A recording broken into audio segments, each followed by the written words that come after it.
আবু সাল্লাহ এখন যদি এর সঙ্গে কিছু যোগ করেন যে গণমাধ্যমের স্বাধীনতা এবং গণমাধ্যমের দায়িত্বহীনতা, মানে দায়িত্বহীনতাকে তো আসলে স্বাধীনতা দিয়ে জাস্টিফাই করার কোনো সুযোগ নেই।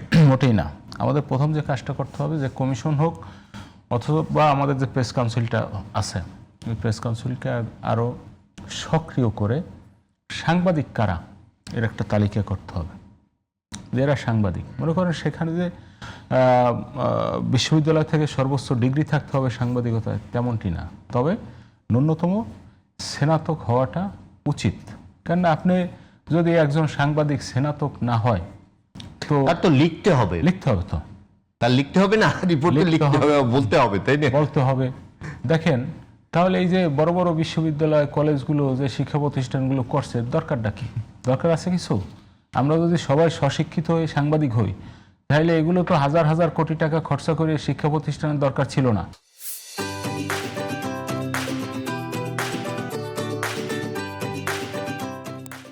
তো আমাদের প্রথম তালিকা করতে হবে কারা কারা সাংবাদিক। এরপরে এই তালিকা অনুযায়ী তাদেরকে একটা আইডেন্টিটি দিতে হবে, একটা পরিচয়পত্র দিতে হবে যে এ সাংবাদিক। এর বাইরে যারা আছে তারা সাংবাদিক না। সেক্ষেত্রে মনে করেন যে ছোট বড় কোনো পত্রিকা বা অনলাইন বা টেলিভিশন এর বাদ বিচার থাকবে না, যে একটা সরকার একটা গণমাধ্যমকে অনুমোদন দিয়েছে, সেই গণমাধ্যমের এরা সাংবাদিক।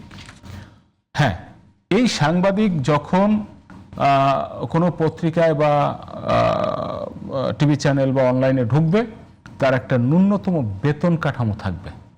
বেতন কাঠামো যেমন আমরা একটা দাবি তুলছিলাম অন্তর্বর্তী সরকারের কাছে যে 35,000 টাকা সে যখন ঢুকবে তখন তার বেতনটা ন্যূনতম 35,000 টাকা হবে। তো এরকম একটা ন্যূনতম বেতন স্কেল নির্ধারণ করতে হবে। এরপরে ওয়েজ বোর্ড যেগুলো আছে সেগুলো বাস্তবায়ন করতে হবে।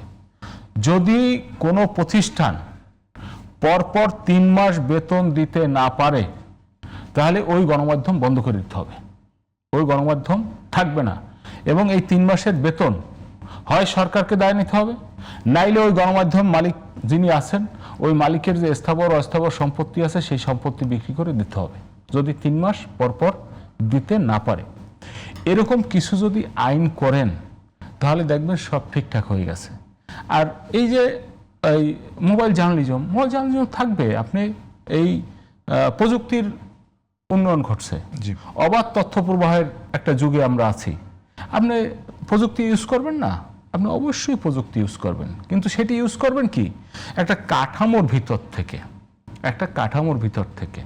এখন আপনি কোনো কাঠামো নেই, কিছু নেই, এই নেই সেই নেই, আপনি চাইলেই আমি রাস্তা দিয়ে হেঁটে যাচ্ছি, আমার হয়তো হাঁটাটা পায়ে আমি ব্যথা পাইছি, আমি একটু খোঁড়াই হাঁটতেছি, তো আপনি আমার ছবি তুলে আমার ভিডিও করিয়া লেখলেন যে আবু সালেহ এখন ঢাকা রিপোর্টার্স ইউনিটির সভাপতি রাস্তায় ড্যান্স দিচ্ছে।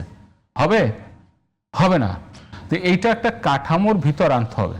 যেমন আপনি দেখেন গাজায় শত শত সাংবাদিক, প্রায় 300 সাংবাদিক মারি ফেলছে। মারি ফেলছে না? তো মাইরা ফেলার পরেও কি গাজার ছবি আসতেছে না? আসতেছে। সেখানে 8 বছরের শিশু থেকে 80 বছরের বৃদ্ধ বৃদ্ধা সবাই কিন্তু এখন সাংবাদিক। কেমন সাংবাদিক?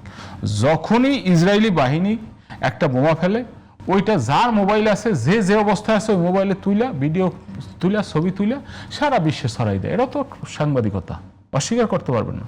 তো আপনার প্রযুক্তি ব্যবহার হবে, কিন্তু প্রযুক্তির একটা কাঠামো থাকতে হবে এবং সেটা নিয়ন্ত্রণ করতে হবে। আপনার আমার ছবি তুইলাই আপনার আমার মনে করেন আমি চা খাচ্ছি, যে সে কি যেন খাচ্ছে, এটা কোনো কথা? আমি কি খাচ্ছি এটা তো আমার ব্যাপার। আমি রাস্তা দিয়ে হাঁটছি, আমি রাস্তা দিয়ে চলছি, আমি হয়তো এক বন্ধুর সাথে আড্ডা দিচ্ছি, আপনার দিয়ে আপনি ছাড়িয়ে দিলেন, এটা কি? এটা তো সাংবাদিকতা না। তো এইগুলোকে নিয়ন্ত্রণের মধ্যে নিয়ে আসতে হবে।